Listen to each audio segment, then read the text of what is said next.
Redécoupage des régions, la France est-elle charcutée? C'est la question dont débattent Renaud Dely du Nouvel Observateur et Guillaume Roquette du Figaro Magazine. Ah, la France charcutée. À mon avis, c'est ce que voudrait faire croire François Hollande. C'est-à-dire que de se mettre dans la position de l'homme courageux qui n'est pas le velléitaire qu'on dit, celui qui cherche toujours à biaiser, mais qui attaque les problèmes frontalement au prix d'une opposition importante, forcément de ses camarades politiques, puisque ces 22 régions, elles sont presque toutes tenues par la gauche, et forcément, en passant de 22 à 14, on va faire des mécontents.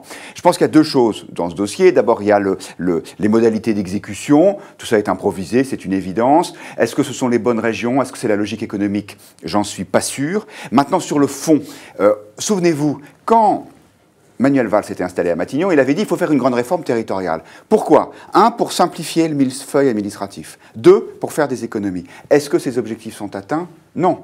Il n'y a pas de suppression d'un échelon. Il y aura toujours la région, le département, l'intercommunalité, la commune, etc.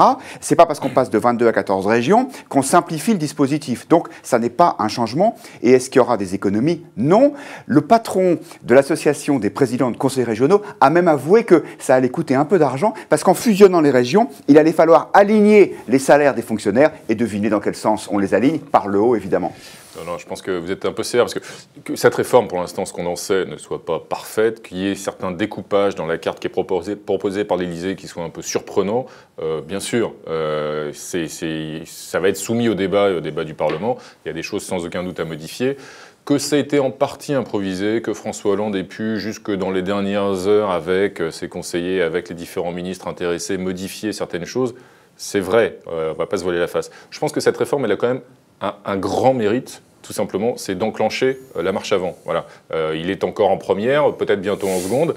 Je suis d'accord avec vous, il peut aller plus vite, ça peut être plus efficace, mais on en parle depuis tellement longtemps. Ça contribue quand même à simplifier ce fameux millefeuille, qu'on le veuille ou non. Ces regroupements contribuent à simplifier le fameux millefeuille. On en parle depuis des décennies. On avait commencé à le faire. Hein. Vous vous souvenez, la fusion des conseillers territoriaux? Quand Hollande est arrivé au pouvoir, il a commencé par supprimer cette mesure faite par Sarkozy. Je me souviens surtout du comité Balladur de 2009, du rapport. On aurait pu demander un nouveau rapport. Hein. La droite, la gauche l'en ont demandé depuis 30 ans.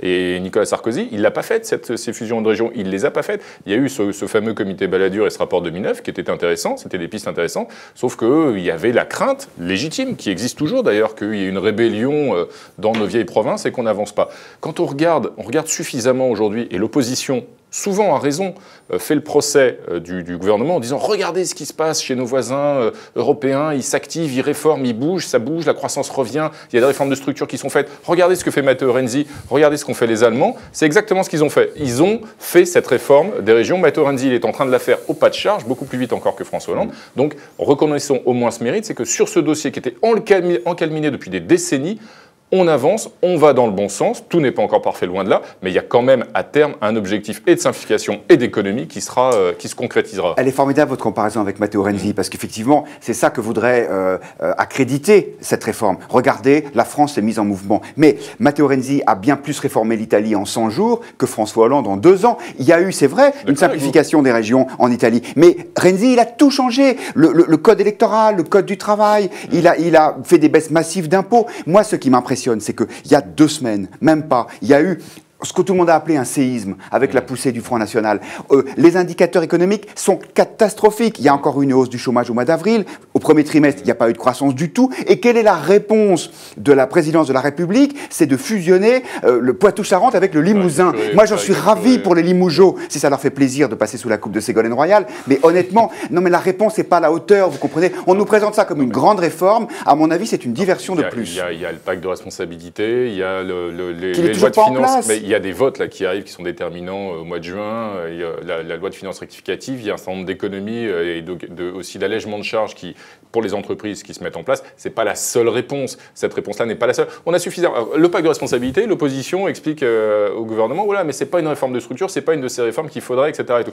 Quand le gouvernement lance une réforme de structure, qui encore une fois est imparfaite, c'est un premier pas, on l'accuse de faire diversion. Il faudrait savoir. Là où je suis d'accord avec vous, c'est qu'il a perdu du temps. Bien sûr, il eût été préférable que tout ça soit enclenché dès 2012, ça on est d'accord. Il n'est entré peu ou prou dans son quinquennat qu'au début de l'année 2014. Bien sûr, il y a eu presque 2 2 ans de retard. Pour autant, cette réforme telle qu'elle est esquissée, elle va dans le bon sens et elle fait preuve même d'un certain pragmatisme parce que la logique aurait pu vouloir aussi qu'on démantèle certaines régions, qu'on rattache certains départements à d'autres régions. Peut-être, d'ailleurs, des départements émettront-ils ce souhait-là, la fameuse Loire-Atlantique en Bretagne, peut-être que la Picardie va se retrouver démantelée, et nous survivrons, nous les Picards.